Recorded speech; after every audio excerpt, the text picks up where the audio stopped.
감기 걸리신 분이 좀 계신 것 같아요. 네, 제 목소리 어떻습니까? 괜찮습니까?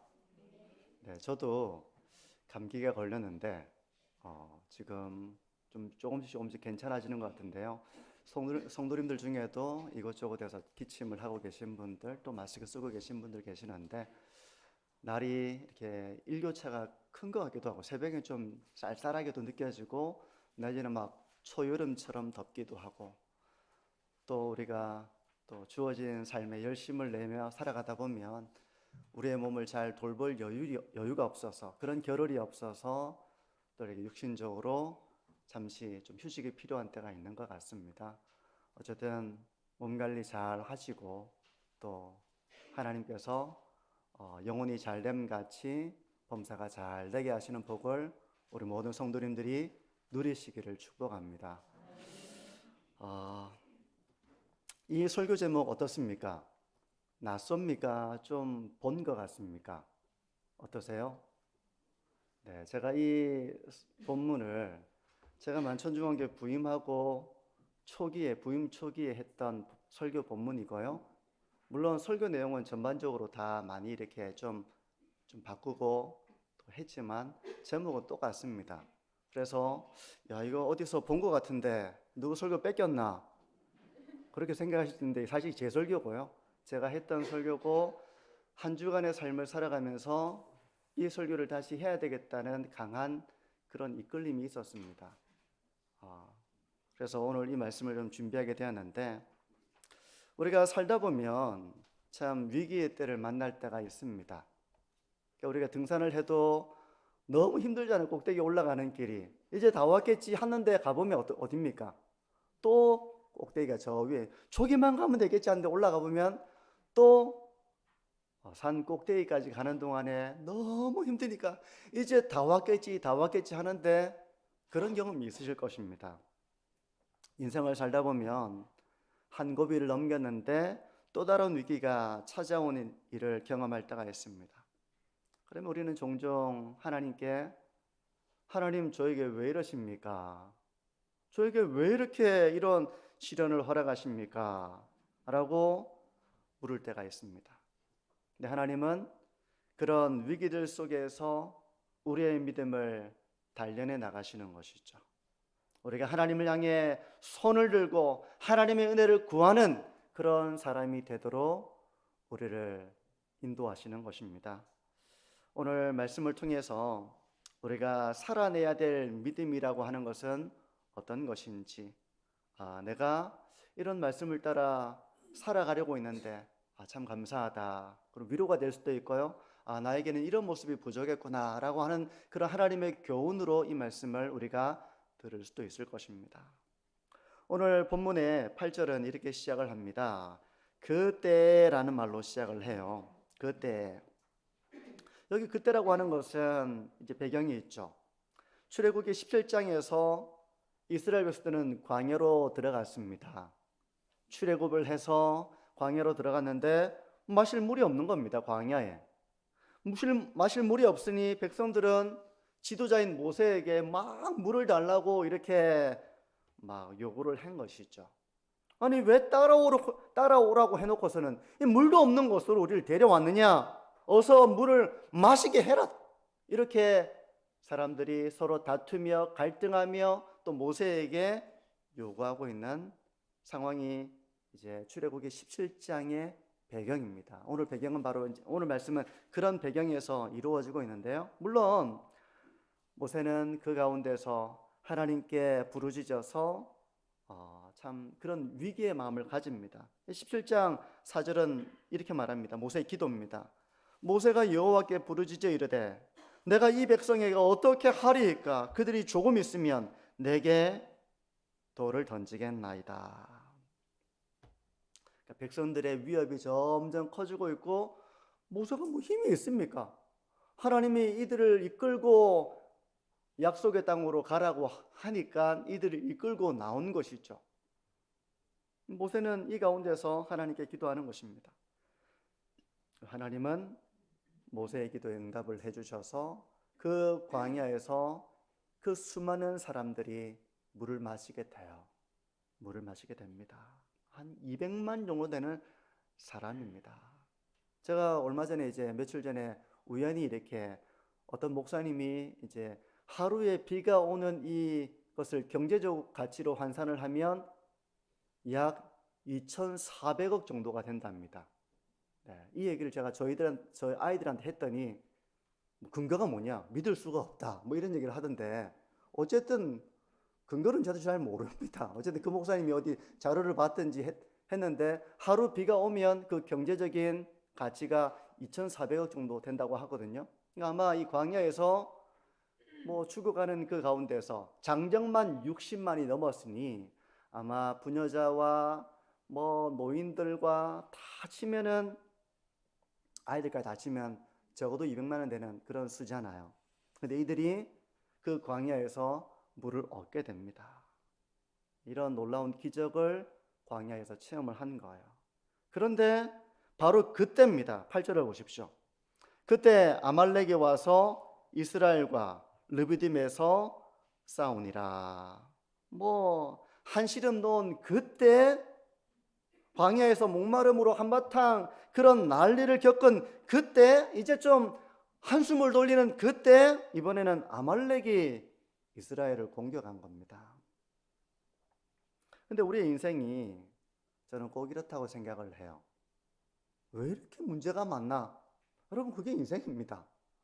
우리 인생을 돌아보면 좀 괜찮아지려고 하나 싶으면 또 다른 문제가 기다리고 있어요. 뭐 다 경험해 보셔서 아실 겁니다.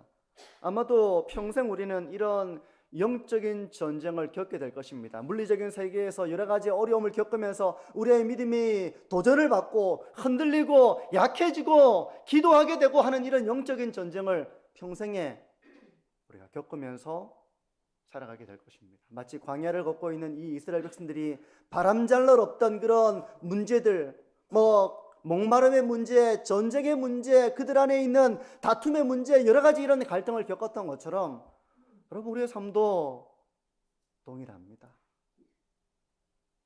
만약 이런 순간이라면 성도님들은 어떻게 대처를 하시겠습니까? 아니 좀 전까지 물이 없어서 그 난리를 쳤는데 뭐 이번에는 또 전쟁이야? 뭐 우리 전쟁하려고 여기 데려왔어? 이렇게 생각하는 사람도 있었겠죠.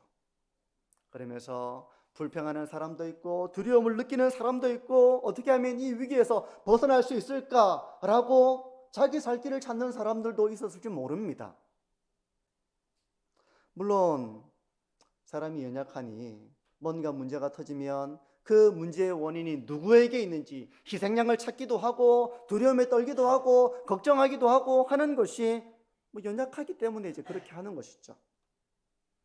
근데 지도자는 위기의 때 그렇게 할 수 없잖아요. 신앙의 연수가 오래되고 성숙한 믿음의 사람은 동일하게 믿음이 없는 사람처럼 믿음이 요동하는 사람처럼 똑같이 불평하고 원망하고 두려워하고 요동하고 그 뭐 신앙의 그 연수를 해오면서 걸어오면서 우리가 그 정도밖에 되는 또 사람이 되어서는 안 되잖아요. 모세는 어떻게 했을까? 9절을 보시면요. 모세가 여호수아에게 이르되 우리를 위하여 사람들을 택하여 나가서 아말렉과 싸우라. 내일 내가 하나님의 지팡이를 손에 잡고 산 꼭대기에 서리라. 모세의 말입니다. 일단 현실적으로 전쟁이 났으니 전쟁에 나가 싸울 장정들이죠. 그 사람들을 네가 준비해서 전쟁을 나가서 이제 전장으로 나가서 싸우라. 황도가 들어왔으면 막아야 될 거 아닙니까? 그리고 자신은 하나님의 지팡이를 손에 잡고 산 꼭대기로 향하겠다. 그렇게 말을 하는 것입니다. 아마 모세도 힘들었겠죠. 뭐 가정에 자녀가 만약에 아프다. 그럼 부모의 마음이 편할 리가 없습니다. 차라리 내가 아팠으면 좋겠다. 자녀의 삶에 어려움이 있어서 그 막 고생당하고 있는 모습을 지켜보는 부모의 마음이 편할 수가 없죠. 근데 그게 바로 지도자의 마음입니다. 부서에 문제가 있으면 그 부서장은 뭐 자기 잘못 같아요. 여러분, 모세도 참 힘들었을 겁니다. 그 책임감이 무거웠을 것입니다. 이 문제를 내가 어떻게 결정을 내야 되고, 어떻게 내가 판단을 해야 되고, 내가 어떻게 지시를 해야 되고, 이거 쉬운 일이 아니에요. 하지만 모세는 두려움을 표현하거나 원망하거나 불평하거나 나도 모릅니다, 나한테 그러지 마세요, 그렇게 자기의 책임을 회피하거나 하지 않고 그 순간 현실적인 대처와 함께 영적인 대처를 민첩하게 판단을 내립니다. 여호수아에게 전쟁에 나가 싸울 사람들을 모아서 나가서 싸우라고 명령을 내리는 것은 현실적인 대처죠. 그리고 자기는 하나님의 지팡이를 손에 잡고 산 꼭대기로 가겠다, 이 말의 의미가 무엇이겠습니까? 그 의미를 우리가 좀 차차히 살펴보겠지만, 우리가 여기서 잠시 이렇게 멈추어서 생각해 볼 부분은, 우리의 삶은 위기와 어려움의 연속이에요. 우리가 진공 상태에서 살아가는 것이 아니고 에덴 동산에서 살아가는 것도 아닙니다. 그 낙원에서 추방하여 광야 같은 세상을 살아가는 것입니다. 어릴 때에는 어른이 되면 좋겠다 이런 생각을 하지만, 어른이 되면 마냥 좋은 게 아니잖아요. 어른이 되면 이제 짊어져야 될 책임이 있습니다. 감당해야 될 그런 무게가 있는 것입니다. 저 역시 지금까지 목회를 하고 또 주일을 하면서 늘 편하게 이 목회를 했다고는 생각하지 않아요. 어디서 문제가 생기든 위기가 터지든 개인적인 일이든 가정의 일이든 교회 일이든 늘 그런 어두운 신앙의 터널을 많이 지나왔다고 생각이 듭니다. 그런 인생의 수고와 슬픔과 고단한 삶 속에서 자유로운 사람은 없습니다. 나그네처럼 잠시 왔다가 가는 이 제약된 세상에서 우리는 모두 그런 인생의 수고를 느끼고 슬픔을 경험하고 인생의 난리를, 위기를 경험하면서 살아가고 있는 거예요. 그럴 때 우리에게 요구되는 신앙의 태도는 무엇입니까? 그것은 불평하고 원망하고 현실의 문제 때문에 좌절하고 하는 것이 아니라 영적인 민첩함을 가지고 그 현실의 문제에 대처해 나가는 것입니다. 난 모르겠어 하고 그냥 모든 것을 내려놓고 될 대로 되라고 그러지 라고 있는 것이 아니라 영적인 민첩함을 가지고 그 문제를 대처해 나가는 것입니다. 현실적인 부분을 외면할 수는 없어요. 그와 함께 영적으로 하나님을 또 의지하는 법을 배워나가야 됩니다. 성도 여러분, 우리 모두에게는 우리가 현실적으로 해결해야 되는 삶의 문제가 있습니다. 그런 문제가 없는 사람은 없어요. 기독교 신앙은 산속으로 깊이 들어가서 현실의 문제를 외면하고 살아가는 것이 아닙니다. 오히려 현실에 뿌리박은 그런 영성이라는 한 저술가의 책 제목처럼 우리는 현실 속에 뿌리박고 있고 그 가운데 문제와 씨름하고 하나님을 의지하고 하나님의 지혜를 구하고 대안을 마련하고 문제를 해결해 나가는 그런 삶을 살아가도록 우리가 지금 삶의 길을 걸어가고 있는 것입니다.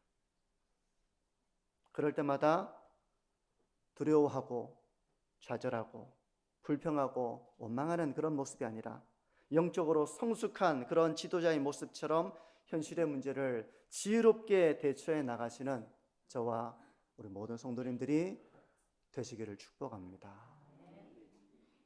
우리가 그런 민첩함을 가지고 영적으로도 현실적으로도 문제를 해결해 나가야 됩니다. 미숙하겠죠. 경험이 부족하니까 어떻게 될지 처음부터 잘 모르겠죠. 하지만 하나님을 의지하며 그 길을 걸어가다 보면 어느 순간 성장해 있는 우리의 모습을, 성숙해 있는 우리의 모습을 요동하지 않고 이렇게 하십시오, 나는 이렇게 해야지 라고 하는 이런 판단과 또 지혜로운 대처를 할 수 있는 모습이 되어질 것입니다. 이튿날 여호수아는 모세의 말대로 아말렉과 전투를 벌이고요, 모세는 아론과 훌과 함께 산 꼭대기로 올라갑니다. 그리고 모세는 지팡이를 쥔 손을 하늘을 향해 펴입니다. 11절을 보십시오. 모세가 손을 들면 이스라엘이 이기고 손을 내리면 아말렉이 이기더니. 여러분, 참 이상한 일입니다. 모세가 손을 들면 전쟁의 양상이 승리로 기울어지는데, 손을 내리면 전쟁의 양상이 패배로 기울어지는 겁니다. 여러분, 이런 말씀을 우리가 어떻게 이해해야 될까요? 참 신기한 말씀이다. 참 동화 같은 말씀이다. 어떻게 이런 일이 일어날 수 있나? 이런 생각부터 시작해서 우리가 좀 더 진지하게 하나님의 말씀이니까 이걸 어떻게 우리가 잘 분별해야 될까, 이해해야 될까, 이런 문제 앞에 서게 되는 본문들이 참 많습니다. 저는 우리가 이런 말씀 앞에서 우리가 기억해야 될 내용이 있는데요, 성경의 내용을 접할 때 항상 기억해야 될 것은 모든 성경은 우리의 신앙의 유익을 위해서 기록되었다는 점이에요. 그래서 디모데후서 3장 16절은 이렇게 말씀을 합니다. 모든 성경은 하나님의 감동으로 된 것으로 교훈과 책망과 바르게 함과 의로 교육하기에 유익하니. 모든 성경은 우리에게 교훈을 주기 위해서, 때로는 우리를 책망하기 위해서, 바르게 하기 위해서, 우리에게 그런 신앙의 유익을 위해서 성경이 기록되었다는 것입니다. 그러니 오늘 이 본문도 이런 유익을 위해서 기록된 말씀입니다. 그러면 이 본문이 말하고자 하는 바가 뭘까? 모세가 손을 올리면 전쟁에서 승리하고 손을 내리면 전쟁에서 패배하는 이 양상이 나타나는 이 부분을 우리가 어떻게 이해해야 될까? 여기서 손을 드는 행위는 단순히 손을 드는 행위는 아닙니다. 그냥 손을 들었구나, 그것이 아니라 이것은 간절하게 기도하는 행위예요. 간절하게 기도하고 하나님의 도우심을 구하는 그런 간절한 기도의 모습입니다. 그래서 시편 28편 2절은 이렇게 말씀을 합니다. 내가 주의 지성소를 향하여 나의 손을 들고 주께 부르짖을 때 내 간구하는 소리를 들으소서. 손을 들고 기도한다는 것은 손을 내리고 기도해야 됩니다. 그만큼 간절하게 하나님께 기도한다는 그런 기도의 모습이에요. 모세는 하나님께 간절하게 기도했습니다. 물론 기도라고 하는 것은 하나님께 하는 것이기 때문에 우리의 마음에서 이루어져서 보이지 않는 것이지만, 손을 드는 행위는 마음에서 이루어지는 이 기도가 눈에 보이게 하는 고백입니다. 누군가 손을 들고 있으면 저분 기도하고 있구나, 저분 찬양을 드리고 있구나, 저분 하나님께 나아가고 있구나, 예배를 드리고 있구나, 이렇게 볼 수 있는 것이죠. 모세는 그렇게 손을 들고 하나님께 기도로 나아갔습니다. 그리고 이 모세가 산 꼭대기에서 기도하는 모습을 아론과 훌이 볼 뿐만 아니라 이스라엘 백성들이 저 산 꼭대기에서 기도하고 있는 모세를 보고 있는 것이죠. 그러니 이것은, 손을 들고 있는 것은 개인의 기도를 넘어서서 공동체를 대표해 사는 기도이며, 공동체가 그 기도를 함께 보고 있는 그런 예배의 순간이라고 말할 수 있어요. 하나님은 이런 모세의 기도를 들으시고 응답해 주십니다. 전쟁을 이기게 하신 것입니다. 손을 들고 있으면 이스라엘이 이기게 하시는 것입니다. 근데 문제는 손을 들고 있으면 팔이 피곤하다는 거예요. 모두가 바라볼 수 있는 곳에서 모세가 손을 들고 이렇게 기도할 때는 이기게 하셨는데, 팔이 피곤하니 손을 들고 있을 수가 없는 것이죠. 저는 여기서 이스라엘 백성들을 교훈하시고 가르치시려는 하나님의 의도가 있다고 생각을 합니다. 제가 본문을 묵상하는 가운데 이것은 특별한 하나님의 교훈이 있구나. 모세가 은밀하게 기도할 수도 있습니다. 아무도 보이지 않는 산 그 기슭 안에서, 보이지 않는 곳에서 기도할 수도 있어요. 하지만 산 꼭대기에서 그렇게 기도하게 하신 데에는 하나님의 의도가 있다고 생각합니다.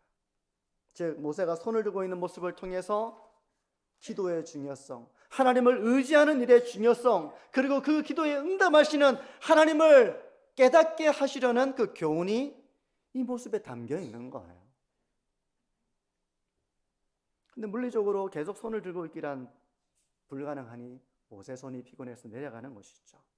이를 지켜보고 있던 아론과 훌이 모세의 팔을 잡습니다. 12절을 보십시오. 모세의 팔이 피곤하매 그들이 돌을 가져다가 모세 아래에 놓아 그가 그 위에 앉게 하고 아론과 훌이 한 사람은 이쪽에서 한 사람은 저쪽에서 모세의 손을 붙들어 올렸더니 그 손이 해가 지도록 내려오지 아니한지라. 그 결과 13절은 여호수아가 칼날로 아말렉과 그 백성을 쳐서 무찌르니라, 이렇게 말씀을 합니다. 여기서 저는 한 가지 주목하고자 하는 것은 손이 해가 지도록 내려오지 않았다, 해가 지도록 내려오지 않았다라고 하는 이 말씀에 사용된 히브리어 단어입니다. 이 히브리어 단어가 에무나라고 하는 단어인데요, 제가 히브리어를 좀 이렇게 찾아봤어요. 이 단어입니다. 에무나. 왜 갑자기 히브리어인가? 제가 거의 웬만하면 성경 원어를 거의 쓰는 일이 없어요. 특별한 일이 아니면 잘 안 씁니다. 근데 이 에무나라고 하는 말은요, 보통 어떻게 번역되는 말인가 하면 믿음으로 번역되는 단어입니다. 에무나. 그래서 하박국 2장 4절에 보게 되면 의인은 그의 믿음으로 말미암아 살리라 할 때 이 믿음이 바로 여기 사용된 단어가 에무나입니다. 그러니까 보통 이 에무나가 믿음으로 번역이 돼요.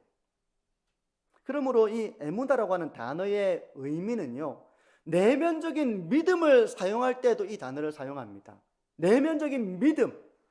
그런데 물리적인 견고함을 나타낼 때도 이 단어를 사용합니다. 물리적인 견고함, 손이 내려오도록 피곤하지만 버티고 있는 이런 물리적인 견고함, 버티고 있는 이 모습이 에무나인 거예요. 마치 입술로 주여 주여를 외치는 사람이 핍박과 모진 고난과 그 박해 가운데서 신앙을 부정하지 않고 마음에서 부정하지 않는 것이죠. 부정하지 않을 뿐만 아니라 물리적으로도 그 모든 핍박과 고난과 모진 고난을 이겨내는 거, 버텨내는 거, 그게 바로 에무나입니다. 그게 바로 진정한 믿음이에요. 믿음은 내면에서만 믿습니다라고 하는 것이 아니라 물리적으로도 삶으로도 인내하고 버텨내는 것이 믿음입니다. 그러니까 여기서 모세의 팔이 피곤함에도 불구하고 그 팔을 내리지 않고 버텨내는 것, 그게 에무나이고 그게 믿음이에요. 그게 믿음이에요. 그러므로 믿음은 단지 내면적인 고백에만 머무르지 않습니다. 믿음은 외적으로도 어떤 어려움에도 견뎌내는 그런 견고함입니다. 그 어려움을 버텨내는 것입니다. 그 어려움 때문에 내가 요동하고 넘어지고 좌절하고 낙심하고 포기하고 두 손을 다 놓아버리고 이게 아니라 그 상황 속에서도 버텨내면서 하나님을 의지하고 기도하는 게 바로 그게 믿음인 거예요. 여러분, 내면의 고백이 중요하죠. 내면의 고백이 참 중요합니다. 하지만 그 내면의 고백처럼 우리의 외적인 삶도 견고해야 됩니다. 내면으로만 믿습니다 하고 있고 외적으로는 조금만 어려우면 팔이 내려와 버리고 조금만 어려우면 두 손을 다 놓아버리고 포기해버리고 낙심하고 좌절하고, 그건 견고한 믿음이 아니죠. 어떤 사람은 믿음만 있으면 모든 문제가 사라지고 순탄해질 거라고 기대하는 사람이 있습니다. 믿음만 있으면 그 사람 피곤하겠나? 안 피곤할걸? 믿음만 있으면 지치는 일도 없을걸? 믿음만 있으면 늘 승리의 삶을 살아갈걸? 라고 생각하는 사람이 있습니다. 이런 사람에게는 외적인 견고함이 필요하지 않을 거예요. 믿음만 있으면 다 해결돼 버리니까.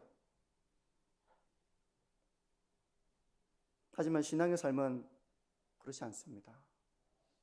신앙의 삶에는 피곤함이 없는 것이 아니라 피곤함에도 불구하고 버텨내는 것이 신앙입니다. 어려움이 없는 게 아닙니다. 어려움에도 불구하고 견뎌내는 것이 신앙이에요. 신앙이 있으면 아무 문제 없겠지. 신앙이 없으면 뭐 늘 마음이 편안하겠지. 신앙이 있으면 모든 문제가 생기지 않겠지가 아니라 신앙이 있는 삶 가운데에는 시련도 있고 고난도 있고 삶에 많은 어려움들도 있지만 그럼에도 불구하고 그것을 버텨내면서 하나님을 의지하면서 기도하면서 하나님의 역사를 경험하는 것이 신앙이지 아무 문제가 없는 게 아닙니다. 지치고 어렵고 그런 힘겨운 현실에도 불구하고 인내하고 감내하고 버텨내고 감당해 나가는 것이 바로 믿음인 것입니다. 지금 우리 성도님들을 힘들게 하는 그런 삶의 문제는 무엇입니까? 아마 다 있으실 거예요. 기도하는 문제, 내 마음이 힘든 문제, 내가 짊어지고 나가야 되는데 때로 낙심이 되는 문제, 내가 풀기 어려워서 참 고민이 되고 믿음이 약해지는 그런 문제들이 있을 것입니다. 뭐 기도해도 안 되네, 주의를 지켰는데 뭐 그대로네 라고 하는 그런 우리의 믿음이 흔들리고 약해지게 만드는 삶의 문제가 있으실 것입니다. 무엇이 여러분을 피곤하게 합니까? 지치게 합니까? 마음을 상하게 합니까? 무엇이 여러분들로 하여금 염려하게 만들고 두렵게 합니까? 혹 그런 삶의 한가운데에서 성도님들은 손을 들고 하나님께 간절하게 기도하고 있습니까? 요동하지 않고 주님! 낙심하지 않고 그렇게 기도하고 있습니까? 그게 믿음이에요. 그게 믿음입니다.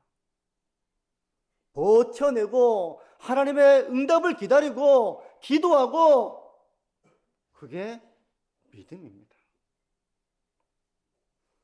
하나님은 모세 한 사람의 믿음으로만 전쟁을 이기게 하시지 않으셨습니다. 하나님은 모세가 기도할 수 있도록 아론과 훌을 붙여주셨습니다. 모세는 견디기 어려웠지만 견딜 수 있도록 사람들을 붙여주신 것입니다. 아마 그 장면을 지켜보면서 또 전쟁의 상황 속에서 함께 기도하는 이스라엘 백성들도 있었겠죠. 근데 교회는 바로 이런 곳입니다. 때로는 내가 버티기 어려울 때가 있어요. 참 힘들다. 참 마음이 버티기가 참 힘들다. 내 몸이 참 괴롭다. 이제 모든 것을 놓고 싶다. 그렇게 참 포기하고 싶은 순간이 우리에게 있습니다. 나는 안 그래? 그렇지 않아요. 우리 모두 다 그럴 수 있습니다. 그럴 때 내가 참 버티기 어려울 때 그 손을 막 이제 내리고 싶을 때 이제 포기하고 싶을 때 그때 같이 그 두 손을 잡아주는 사람, 그런 믿음의 사람들이 있는 곳이 교회입니다. 교회는 그런 곳이에요. 그렇게 기도하고 하나님의 응답을 체험하고 하나님의 살아계심을 경험하고 그래서 함께 하나님을 찬양하고 그런 믿음의 승리의 고백을 가지고 예배하고 하는 곳이 교회입니다. 성도 여러분, 저는 우리 성도님들이 잘 버텨내시기를 바랍니다. 어려운 순간들이 많겠죠. 저도 신학교 가고 사역을 하고 어려운 순간들이 참 많아서 육체적으로 힘든 순간도 많이 있었고요. 마음적으로도 내가 이 길을 걸어가는 것이 맞나 그렇게 하나님께 기도했던 순간도 있었습니다. 그런데 돌이켜보면 그 순간 버티며 하나님께 기도하며 하나님의 능력으로 감당할 수 있게 해주신 그 하나님의 은혜를 내가 체험하면서 참 이 자리에 온 것이 참 너무 감사한 일이다. 내가 그때 견디지 못했다면, 내가 그때 버티지 못했다면 어떻게 됐을까? 물론 버틸 힘을 주시는 분도 하나님이시죠.